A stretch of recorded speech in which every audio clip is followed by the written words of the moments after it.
Today I want to talk about how the SEC can't actually stop synthetic shorting for fear of being sued, but how the shorts are still being drained regardless, which will cause the AMC squeeze. So stay tuned and let's make some money. Now before I dive in with the key information, be sure to drop a like down below, subscribe to the channel and ding that notification bell. And if you guys are sat on the sidelines and haven't yet started investing, Moomoo will help you get started with 15 free shares worth up to a whopping total of $30,000. If you guys are already investing, the Moomoo app is likely easier to use and features more advanced tools for free than any other platform out there. And now I want to dive straight in with the key information. So, Gary Gensler recently spoke to Jon Stewart where he admitted the SEC can't do anything about synthetic shorting for fear of being sued and the courts overturning their decisions. It's interesting because I think we're agreeing on the frustration. I think you're more of a believer in the system we have in place. And I guess I'm wondering if maybe we need to readdress the system in general because of how outmanned you guys are and how agile, you know, these large financial companies are in terms of sneaking around. I think that I share your frustration, and I wish our agency had more resources, unambiguously. Right. I wish that in our system of democracy that we'd get a little bit more trust in it. But you did a number of podcasts on the judicial system too, and so whether we bring an enforcement action and we're then taken into court and you get a court that overturns our enforcement action, and we have, like, you know, the industry trade groups or the New York Stock Exchange then sue us, we tend to win more than we lose, but there's always that balance.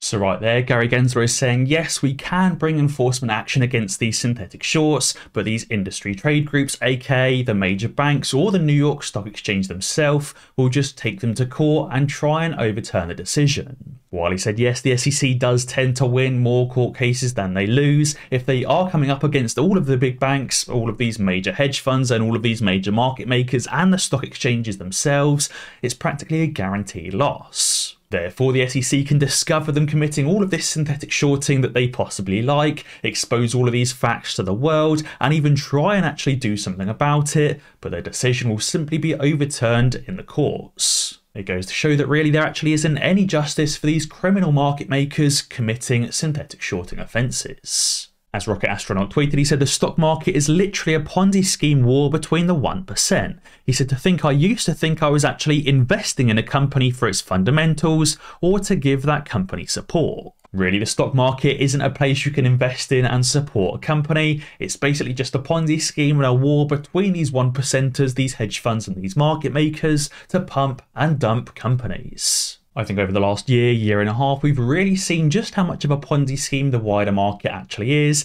as it seems that many of these market makers and hedge funds basically just destroy American companies whenever they like. Which is why I think it is important to fight against these hedge funds and cause the AMC squeeze to bankrupt many of these hedge funds and hopefully remove a large majority of the crime in the US markets. Now, over the last few days and the last few weeks, we've seen the amount of FUD and the amount of shills in our community increase exponentially. And this user on Reddit thinks he's figured out why, and it's because these hedge funds and market makers are programming the apes to try and sell all of their shares at the first pop. They've obviously been ramping up the amount of FUD and the amount of shills in the community over the last year and a half, paying special attention to the last few weeks. They're obviously trying to convince as many apes as possible to sell their shares as soon as AMC begins its run, rather than letting the full squeeze play out. He said the psyop game is so obvious now. The amount of FUD by the mainstream media and by paid shills has doubled in the last 2 weeks. He believes this is the endgame and we're one positive PR news article away from short capitulation, and they know it. He said don't be surprised if they allow the price to go up to $15 to $20, maybe $30, $40 or $50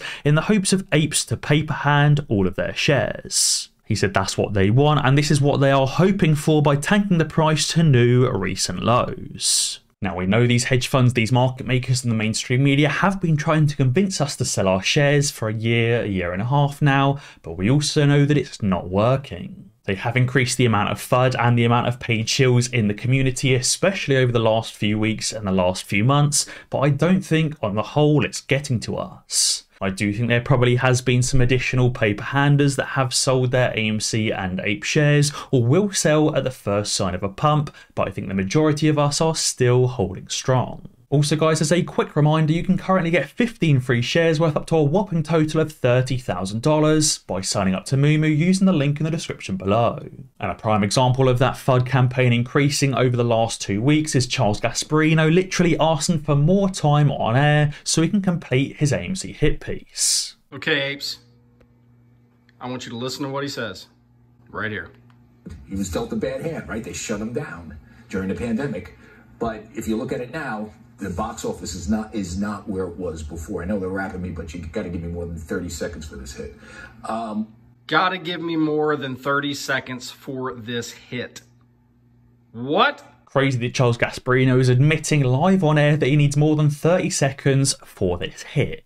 But I do think the shorts are certainly being drained more and more and more every single day, and I think the next few tweets explain that perfectly. The market is continuing to crash, these shorts are running out of available margin, and these margin requirements are continually increasing, and everything seems to be working against the short sellers. As Abby tweeted, he said there is only one thing that can save these unethical predatory short sellers, these market makers, and anyone who is over leveraged and betting against AMC. That one thing that can save them is bankruptcy. He said these bad actors screwed up badly. They know that, and their last resort right now is desperately trying to drive the price down of AMC and of APE, so they don't have access to capital markets and can only resort to more debt to bankrupt the company. If AMC and APE can't sell more shares and issue more capital to generate cash, they have to resort to taking on more debt and issuing more loan notes. And he said AMC has a few options. They can either try and grow the company fast fundamentally or sell more APE shares at this price to raise a massive amount of cash to pay down that debt.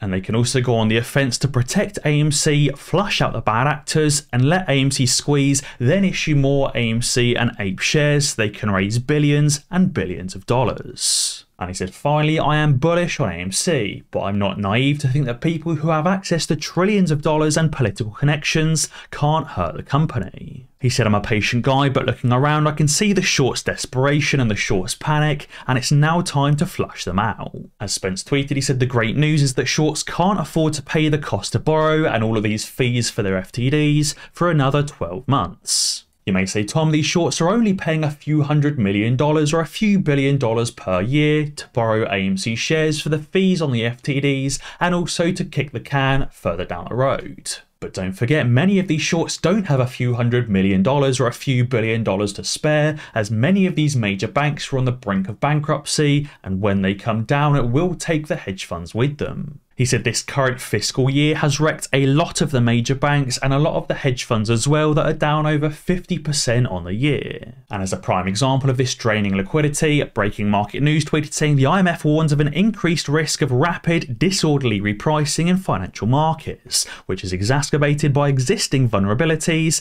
and a lack of liquidity. As Stonks Batman tweeted, he said a lack of liquidity sounds a lot like market makers are failing to do the jobs that they have. He asks why the lack of liquidity. Did they drain the market of liquidity too fast and are now stuck holding an impossible to cover short position in the markets? And as Bigham's tweeted, he said phase 6 is taking away unlimited collateral. It sucks, doesn't it? Clearly these major banks and these hedge funds and these short sellers have been losing out on a massive amount of liquidity over the last year due to increasing capital requirements and just the general market being drained. I think as stress continues mounting over here in the UK with our pension funds, in Japan with their currency, and as stress continues in the US and the market continues crashing, we will see more and more of these hedge funds, these market makers and these major banks struggle with available liquidity. And on top of that, when it comes time to pay those fines, that cost to borrow and those costs to kick the can, we will see these hedge funds losing more and more and more money and seeing more of these hedge funds going bankrupt